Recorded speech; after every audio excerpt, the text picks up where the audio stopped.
Hello, my name is Arthur Padilla, and I am hosting a podcast for Full Life Care. And this week, I want to share with you some information about the Care Team program, which is a volunteer based program designed to provide respite and support for caregivers throughout King County. Interesting. It's an interesting program because we're not talking about the care recipient, we're talking about the caregiver.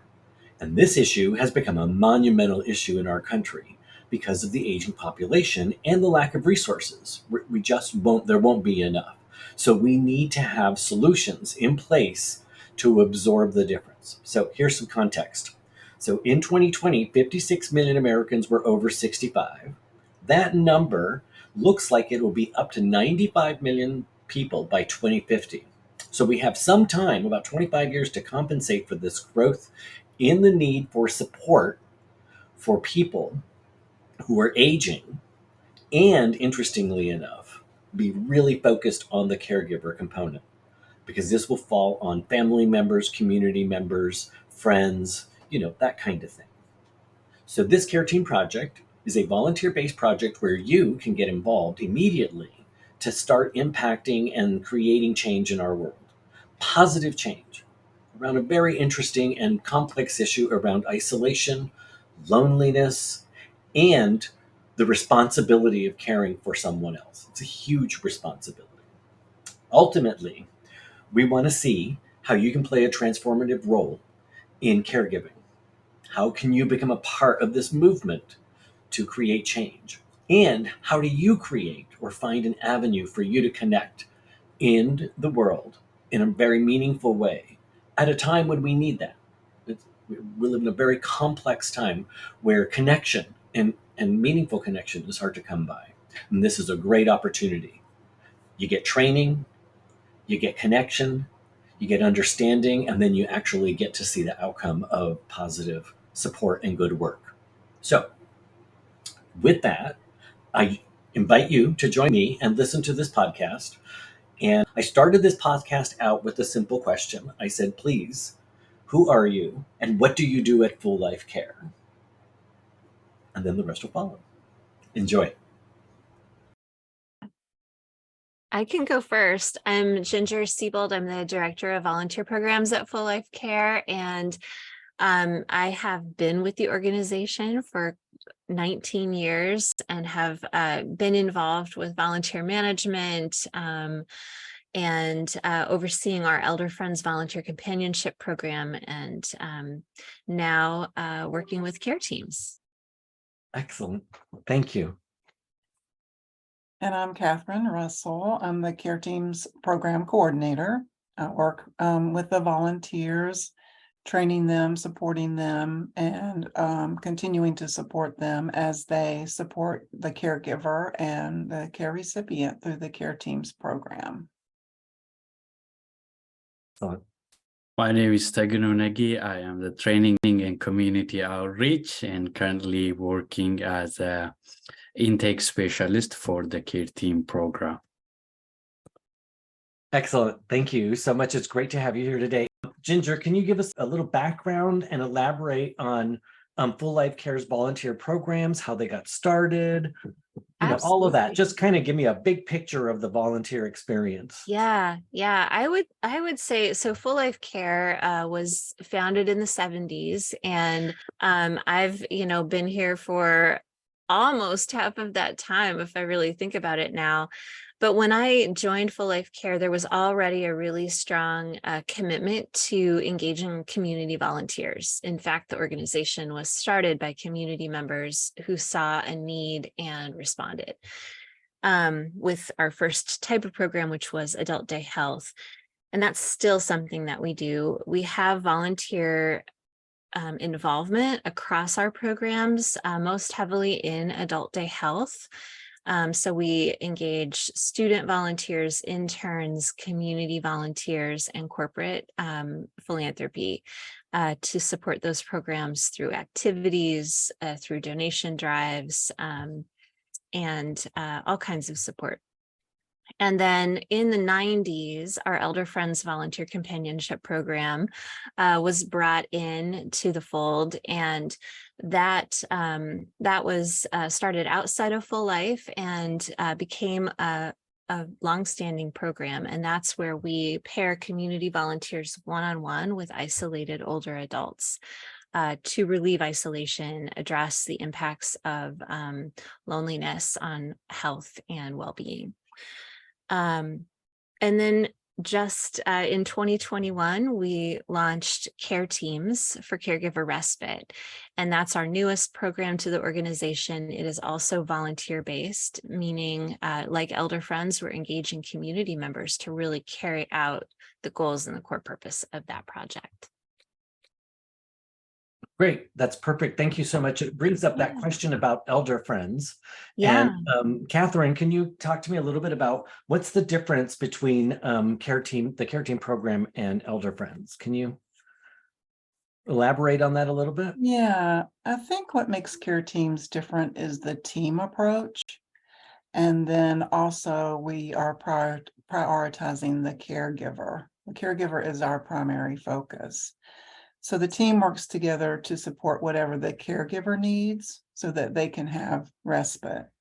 So this could mean, for example, having the whole team do a yard project with a care recipient while the caregiver focuses on paying bills or making phone calls, and just not being distracted. Or it could mean that team members visit individually with the caregiver and give her someone to talk to, as her care recipient might have trouble communicating and she just wants to have some different people to talk to and learn about.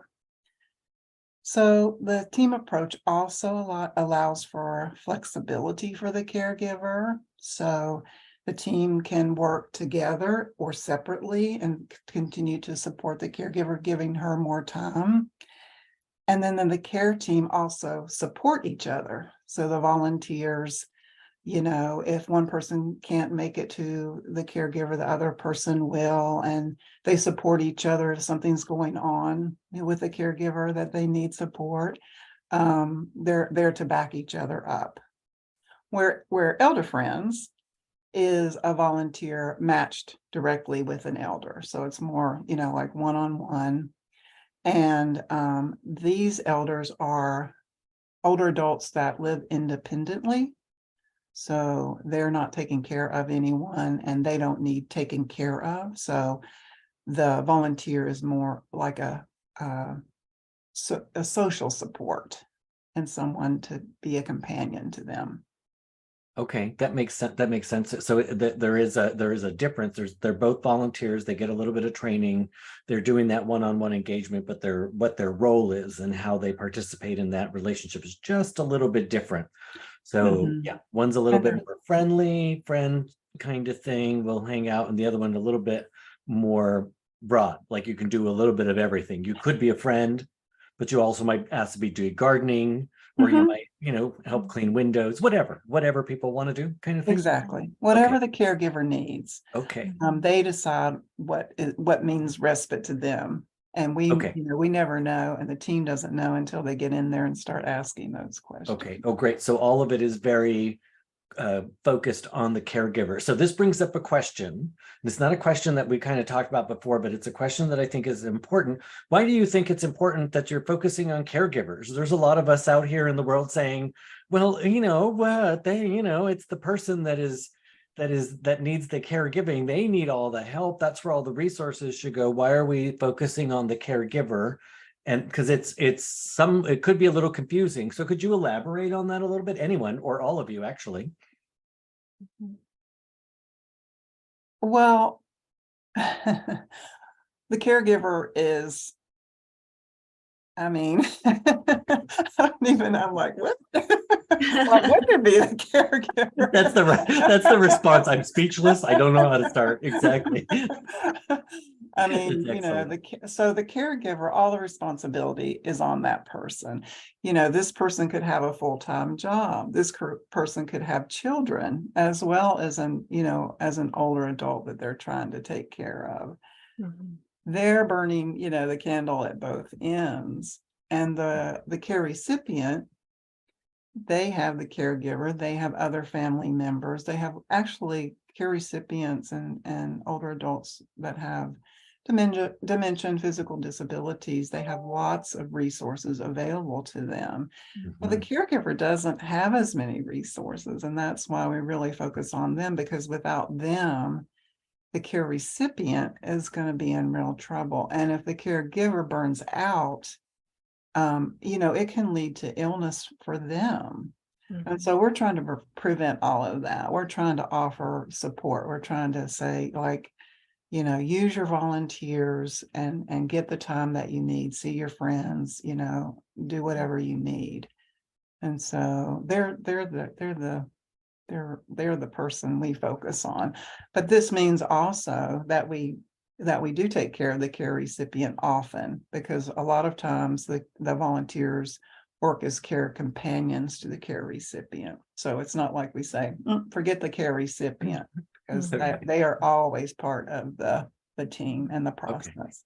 So it seems to me that part of what we're doing is collaboration, a lot of it, whether it's with other agencies, people, each other, and volunteers. Can you describe how Full Life Care volunteers, staff, and family caregivers collaborate to develop and implement a care team? Like, how does that, you kind of started to talk a little bit about that.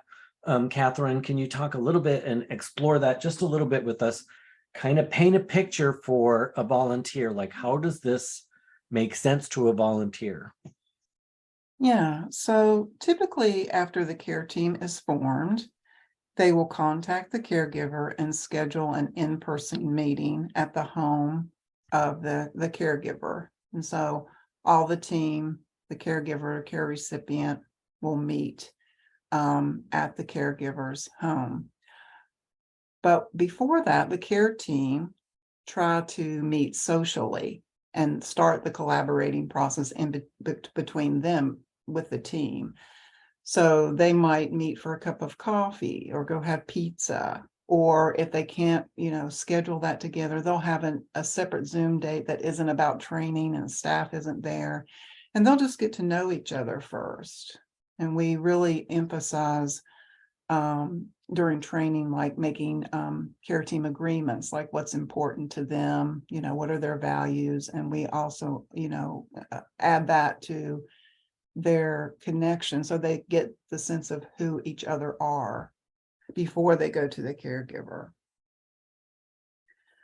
So then when they meet the caregiver and care recipient for the first time, sometimes the whole family wants to be there for that meeting. So the caregiver, so especially if the caregiver is the offspring of the care recipient. So the father is the care recipient, the daughter is the caregiver. Well, all the siblings want to be there too, to see who's going to be in their dad's home. They want to meet these volunteers, so it's Excellent. a big, let's everybody meet. And so I'm going to interrupt just real quick. And and you guys are really okay with that. I mean, that's part of the process, right?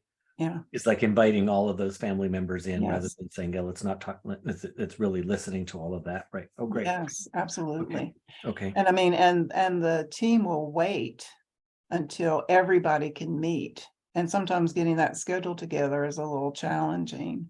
Do they bring food? Well, that's what I was going to tell you. Because I want to That's what I go. was That's gonna my, tell you. I want Yeah. my invite to all of these. So this might sound really intimidating. You're meeting the whole family at once, not just Right. two people, like all these people.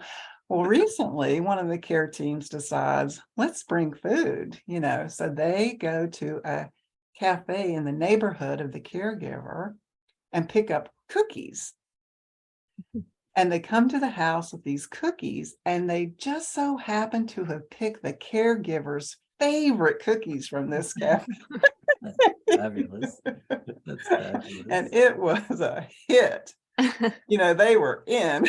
That's great. That's great. That's what we want to know. The caregiver called me after they left and said, "You won't believe it. We just love them."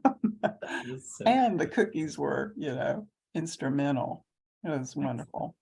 Excellent. Oh, thank you for that. That's a great visual for everybody about like how this actually plays out. I love that. Mhm.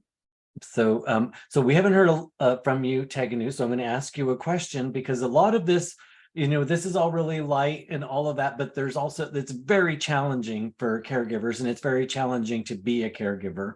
And so part of your work is doing that, helping caregivers and supporting them. So how do you help care teams improve client outcomes? That's one question. Like, how do care teams do that? And then how do you help care teams help themselves? Like, how are they doing self-care in any way? So both of those things, I think, fall under you. Or how do you experience that with the care teams? Can you talk a little bit about that? Yes, so the care teams provides a variety of customized social and practical support determined in cooperation with the caregiver to best support them. This may include simple companionship, light household and the yard chores, assistance with shopping and the medical appointments, and help with others' practical tasks. Providing these practical tasks will lessen the burden for the caregiver and improve the quality of life both for the caregivers and the care receivers. Not only for the caregiver and care receivers, these also have a benefit to the volunteers as well. This will give an opportunity for the volunteer. This will give an opportunity to build community and strengthen friendship by participating in a care team with other volunteers. It will give them an opportunity to gain knowledge and skills in caregiving, communication, and self-care and other related topics. And also an opportunity to learn about the community resources. Okay, that seems like a lot. So are you, so you're saying as a volunteer, if I go through this process, you're going to do that kind of training, you're going to give us that kind of information. That's what I'm hearing you say. A little bit of that comes through training, right? And then there's that self-care piece. What does that look like for a volunteer? Like, how does that actually play out on the ground when you're actually working with a team? Do you have a kind of a story or an example? So caregiving by itself, it can greatly affecting physical, emotional, and the mental well-being of the caregiver. Yes. And what the care team approach to this problem is a holistic approach. When we recruit our volunteers, it's basically we train them in a lot of different topics that includes just giving them first of all, I'm sorry, I want to go back. So the care team volunteer comes to our program from different walks of life. Some of them have caregiving knowledge through their parents. Some of them, they don't have anything. So the care teams program is basically, we developed a training manual based on different topics that, and also we provide them ongoing training and support that they can get from us on different topics, and others training that is available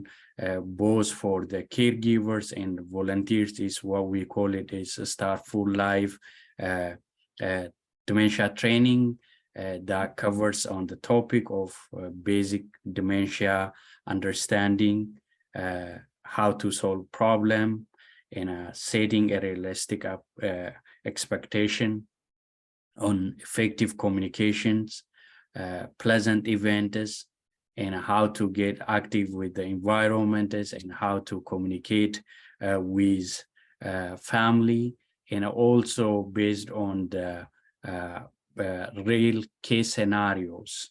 Also, the previous volunteers, they will share their experiences to the new volunteers. And also we host different programs during their trainings, actually every quarter's live training or Zoom trainings as well. Excellent. All of that sounds so great. So when you're thinking about why we would want to do this, that's one of the reasons that we talk about a lot, is like you get a huge amount. So while you'll be giving a lot, you'll be getting a huge amount. And I've seen some of the training materials and I've seen how that kind of walks through. So I know that folks are getting a really great overview of what's happening and how to manage all of that. The way you organized it, it does seem almost like a college degree. So yeah, good. Congratulations for that. So after all the training and matching and everything that you've done with your caregiver, I assume, this is an assumption, that you quickly hear stories about the volunteer interactions. Can you tell us, Catherine, a little bit about how care teams positively impacted caregivers and their families? Do you have any like success stories that kind of really illustrate for a volunteer, like, why is this important? Why do they keep coming back, right? That's the question. Why would you keep coming back? That's the question. Yes. Well, what comes to mind is one of our first care teams supported a caregiver in the beginning of 2022. And if you remember, at that time, we were just beginning to test out kind of in-person social interaction at the tail end of the pandemic. And this caregiver hadn't been able to leave her home and see her friends or attend a book club that she had been going to for, 15 years or something. She hadn't been able to do that for a couple of years. So the team came in and individually acted as care companion to her husband. And then she was able to go to her book club and see her friends. Oh, perfect. And like the appreciation that she showered on them. And then one of those volunteers, brought an art project to work with the care recipient. And she said he just loved that so much. She said she could tell how much he loved coloring, but she knew what his favorite colors were because those were the ones that were almost used up. And so she had a beautiful little, art piece that they did together, that they collaborated on together. And so that was really lovely. So there are many stories like that of the caregiver who got to see her friends after not seeing them for a few years. The other team, I think I mentioned before, the caregiver who had the team work with the care recipient in the yard while she was in the house. Mm-hmm, mm-hmm. Well, another thing is, Full Life is gifted tickets to different things. Organizations will give us, or like Woodland Park Zoo gives us tickets Okay. that the care teams can use if the caregiver or care recipient want to go to the zoo. They gave us Seattle Symphony tickets and tickets to Chihuly Garden and Glass Art Museum. And this caregiver and care recipient are both physically fit, and they have taken advantage of those free tickets with their care teams and gone to these different, events together. And they sent pictures and they just love it. It's just great. So great. That's the part that's great. Getting a picture, you're like, oh my God, they texted me a picture. I can't even believe it. That's so great. You're like, oh my God, that's when you know someone's having fun nowadays. I know. And these are, these are events they might not have gone to, or right. just wouldn't have even thought about getting out there and doing. But something that came to me was on a success story was one particular client is basically our volunteers noticed that our care receiver was living alone. The caregiver was his sister, and she lives in a different apartment. But they noticed that it's not good for the care receiver to live alone, because they brought that concern to our attention. Basically, what I did was I worked with the caregiver to look for a better option for the care receiver. And finally, we managed to work with a care receiver's case manager, and basically we enrolled him into a different program where the client is successfully relocated to skilled and to an assisted living. So he graduated from our program, but the outcome was for the client. He's in a better place now. Oh, That's one excellent. success story. Yeah. Oh, excellent. That's super great. And that really kind of encapsulates why this is so valuable. Because suddenly there's 8 eyes or 10 eyes on one family instead of 2 eyes once every 6 weeks. Right. And, because the resources are so limited, there is no way that we're going to cover all the bases with the staff. It's just not available. But with this, even if it was that little interaction, it really did change someone's life in some way. That's immeasurable, I think, right? It really is. Quality of life, all that loneliness, all of that is so great. What a great success story. And you're right, they graduated. Maybe putting yourself out of business is the best way to measure success. I think the other piece about this, and for folks that we would want to hear this, is as you learn all of the great stuff and there's all that positive stuff and we get all that feedback, there are also challenges. Can you talk a little bit about what some of those challenges are and what are some of the learnings that you're getting because of those challenges? Yeah, I kind of think the biggest challenge is sometimes there's a little bit of lag time between the care team, after the care team has formed, and that initial in-person meeting. So sometimes it's scheduling conflicts. Sometimes it seems like it's hesitation on the caregiver's part to have volunteers who are actually strangers come into their home. Yeah. And we especially noticed this with our initial teams in the beginning of 2022. Again, we were, right. Kind of getting used to what that might look like. And one of the volunteers suggested to one caregiver where this was going on, let's meet in the park. Let's all wear masks. We'll meet in the park, open air. And that's where they all met for the first time. And everybody felt comfortable with that. And then they were able to, move to, in person in the home and that kind of thing.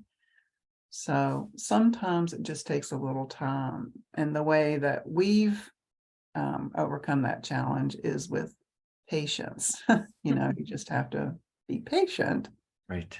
And then also, because we've had this experience in the past, we can prepare volunteers who are training now that this could happen. And then the teams don't get as frustrated because they were getting frustrated and we were kind of getting a little frustrated because it seems, this is a great idea having these people come to my home, but then when it's go time, it's a little intimidating for everybody. So now we can prepare people that this might happen. Excellent. Yeah. Oh, great. I would just say that what I appreciate about this team and about this opportunity to pilot a new program is that we have we're learning. We're definitely in learning mode, and we're trying to address a challenge that needs multiple, we had to come at it from multiple angles. And I think that we have this unique opportunity that does just inherently require a little bit extra time and patience, like Catherine was saying. We need, we need 2 to 3 to 4 volunteers for each family that we're serving. And so finding the people and the quantity of community members in the right areas at the right times can also be a challenge. And it's a challenge that we're up to, and we're really excited when we can find that right team, get them connected. So just the learning is ongoing, and it's nice to see that process play out with this team and with the great volunteers that we have. Oh, excellent. That's perfect. And I think that really, again, it's really important to think about from that volunteer's eyes, like, what does this mean? And how does this, and what it sounds like, it could be a little intimidating. So the challenge is, like, this is a place at a time for volunteers who are looking to stretch themselves just a little bit, right? You're in a place where you're really looking to learn something different. I think this is a great opportunity for folks who might, who are looking for a really meaningful way to be social, that is not in a bar, right? That is Mhm. not politically motivated, has nothing to do with that. It gets you away from all of that and puts you into a service space, which is so needed and so valuable, right? So all of those sound so important in our world today. And it really teaches us about getting out of ourselves. Like, Mhm. how am I going to be a little bit selfless and find some value in giving away, right? And it's not about money, it's about your time. And all of our time on this little rock, that's not a lot. So Yeah. when you give a little bit to someone else, there's something really valuable. So I like all of that as Mhm. that visual for volunteers. Why would you do this, and why would you keep Mhm. coming back? And that's the reason, right? Yeah. Yeah. Well, when we started this, we thought that the most common scenario would be that we would get teams of people who work together or families that live together who want to volunteer and do some service together. And it hasn't worked out that way. And it's been really nice to see, like, there are, I think, a lot of individuals, Mhm. seeking that kind of service opportunity, that kind of connection, and that to Teganu's point, there's a benefit here for volunteers as well. Yes. I think that a service like this, we can all relate to being in the position of that caregiver one day or in the past, and we all can relate to the feeling of isolation and loneliness. We're all affected by that, most recently through the pandemic. And so Yes. we Mhm. are seeing that volunteers are coming to us specifically because they want to get out there and they want to make those new connections. And we've heard that back from volunteers. There are teams who now play, what do they play, tennis together or Pickleball. pickleball together. And so so Oh in a my, sense, this program and being able to like start it at this point in time is helping us really address that big overall issue and challenge of isolation in our communities. yes, excellent. Okay, great. Now that we've done all of this conversation and we've seen all of this, I'm sure people are very interested in, how do I engage myself? How do I connect? What's the next step? So can you tell us, how would you get involved? What's the next step for folks? What do they do? So if you go to our website, fulllifecare.org, under ways to give, you can click through to volunteer programs and read there. You can just get a little sketch of the types of ways to get involved. Care Teams is right at the top and you can explore. We also have our online volunteer application, which is a little bit more like an info request. And our wonderful volunteer program supervisor, Jessica, will reach back out to you and really talk with you about your goals, what type of service and experiences you have, and what you're looking for now. And then take you through the next steps. But we're also starting to host monthly volunteer info sessions that also involve making a handmade card to send to one of our clients through our program. And so those are being hosted virtually every month, and you can get that info this same way. You can also look out for upcoming opportunities to join us for one of those sessions in the community. So we're planning to do that a couple of times this summer in the communities where we most need volunteers. Would a case manager, how would they even know? Like, where would they find this information? And how would a case manager know that this is an option for their clients? Do you know? Where would they know? It's basically, this program is, made available to us through Veterans and Human Service Levy. And I just highly encourage the care professional to recommend their clients to the care team program. It's free of charge and it is available for unpaid family caregivers caring for senior age 55 and plus, veterans of any age, active service members and their families in King County. More information is on our Full Life website. Go to www.fulllifecare.org and you'll find that there. With all of that, that sounds like a great way to end this great conversation. I think there's opportunity for us to do this again so we can That'd be great. further explore some of these success stories. Number one, we'd love to hear more Yeah. about that.